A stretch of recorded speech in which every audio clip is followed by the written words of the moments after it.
অঙ্গীকার পুরা করার জন্য ডাকেন। অঙ্গীকার অঙ্গীকার পুরা করার জন্য ডাকেন। কেননা কিয়ামতের দিন, হায় হায়, আমি তো বলি, জানি না বুঝবেন কি বুঝবেন না, আমি বলি এই উম্মতকে দুনিয়াতে পাঠানেরই কথা ছিল না। কি অনেক কিছু মিলাইলে দেখা যায় আমাদেরকে পাঠানেরই মনে হয় কথা ছিল না। নাহলে এত ছোট জীবন দিবেন কেন? 60-70 বছর, কত কাউকে তো হাজারও দিলেন, ঠিক না? আমাদেরকে 60-70 বছর দিয়ে কেন পাঠাইলেন? আবার 60-70 বছর দেওয়ার পরেও 2 পর্বে আমাদের জীবনটাকে আল্লাহ কমায় দিছেন, লেস করে দিছেন, বাদ দিয়া দিছেন। প্রথম 15 বছর হিসাবে আসবে না, যতক্ষণ পর্যন্ত বালেগ না হয়, কলম তার বিরুদ্ধে যায় না, পক্ষে চলতে পারে, বিরুদ্ধে চলবে না, রুফিয়াল কালাম। এইখানে 15 বছর বাদ। তারপরে যেটা থাইকা যায় 60 আর 70-এর ভিতর থেকে, যতক্ষণ আমরা ঘুমাই 4-6 ঘন্টা আর 8 ঘন্টা, এটাও কলম উঠানো থাকে, আমাদের বিরুদ্ধে যায় না, এটাও মা, এটাও। তাইলে আর থাকলো কি? কোরআন আমাকে বুঝায় এত অল্প সময়ের জন্য কেন পাঠাইলেন। তাহলে কোরআনের ভিতরে ডুব দিলে মনে হয় বুঝে আসে। আল্লাহ মনে করেন যে কেন পাঠাইলাম, কিয়ামতের দিন তোমাদেরকে আমার পক্ষে সাক্ষী হিসাবে আমার পাশে দাঁড় করাবো। শুহাদা আলান নাস, কিয়ামতের দিন এই উম্মত আল্লাহর পাশে সাক্ষী হিসাবে দাঁড় করাবে আল্লাহ।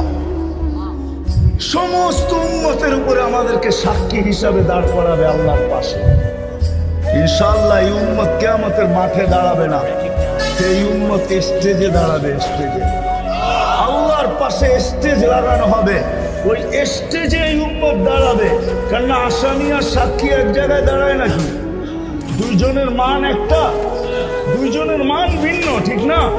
আমরা পাশে, না কোরআন বলতেছে শুহাদা আলান নাস ওয়া ইয়াকুনুর রাসূলু শাহীদান আলাইকুম ওয়া তাকুনু শুহাদা আলান নাস। আমরা সাক্ষী। আল্লাহ বলে কম সময় দিয়া কেন পাঠাইলাম জানো?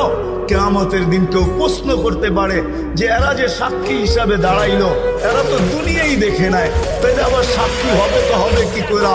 ওই দিন যেন আমি বলতে পারি এদের পা উঠায়া দেখো, এরা এখনো দুনিয়ার মাটি লাগানো আছে, যদিও কম সময়ের জন্য। মনে হয় আমাদেরকে দুনিয়া পালানোর জন্য আল্লাহ পাঠাইছে।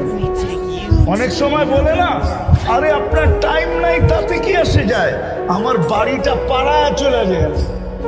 আল্লাহ মনে হয় এই জন্য পাঠাইছেন যেন আমরা দুনিয়াটা পাড়ায় চলে যাই। অল্প সময় দিয়ে আল্লাহ পাঠাইছেন, বেশি সময় আমাদেরকে দেন নাই, শুধু নবীজির কারণে। এই জন্যই তো আমি বলি, জানি না ওলামা একমত হবে কি হবে না, এই উম্মত দুনিয়ায় আসারই ছিল না। এই উম্মতকে আল্লাহ বাছাই কইরা প্রথম তো এই উম্মতকে 3 বার আল্লাহ কুদরতি হাত লাগাইছেন এই উম্মতের উপরে। জন্ম লগ্নে একবার খালাকতু বিয়াদিহি, দ্বিতীয়বার কুদরতি হাত লাগাইছেন হুয়াজতাবাকুম, বাছাই লগ্নে দ্বিতীয়বার আমাদেরকে আল্লাহ বাছাই করছেন। বাছাই সমগ্র মানব জাতির ভিতর থেকে আমাকে উঠাইতে উঠাইতে কত কুঠি উঠানের পরে মনে হয় আমি আল্লাহর কুদরতি হাতে আসছি, আর আল্লাহ বলছেন যা তোকে উন্নত বাছাই পড়বে। তৃতীয় আল্লাহর কুদরতি হাত লাগছে আমাদের উপরে। আল্লাহ আমাদের উপরে চিহ্ন লাগায় দিয়েছেন। চিহ্ন, চিহ্ন বোঝেন, যেন কিয়ামতের দিন হারায় না যায়। আল্লাহ সাহাবা জিজ্ঞাসা করছে, ইয়া রাসূলুল্লাহ, সমগ্র মানব গোষ্ঠী উঠবে, আপনি আমাদেরকে খুঁজে পাবেন কি করে? আল্লাহ রাসূল হাসতেছিল আর বলতেছিল, চিহ্ন লাগানো আছে, চিহ্ন। ওই সেই চিহ্ন আবার কি? গুররাম মুআজ্জিলিনা মিন আসারিস সুজুদ, তোমাদের নামাজের জায়গা উঁচু জায়গার থেকে নূর ফুটা বাহির হবে, আর কারো বাহির হবে না। আমি নূর দেখা চিহ্ন, তোমরা আমার, আমি ডাইকা ডাইকা কাছে। চিহ্ন লাগাই দিয়েছেন কুদরতি হাত দিয়ে, স্টিকার লাগাই দিয়েছেন কুদরতি হাত দিয়ে। স্টিকার চিনেন? কোম্পানির লেবেল আছে, এই যে লেবেল লাগায় দিছে কোম্পানি। আল্লাহ আমাদের উপরে লেবেল লাগায় দিছেন কুদরতি হাত দিয়া।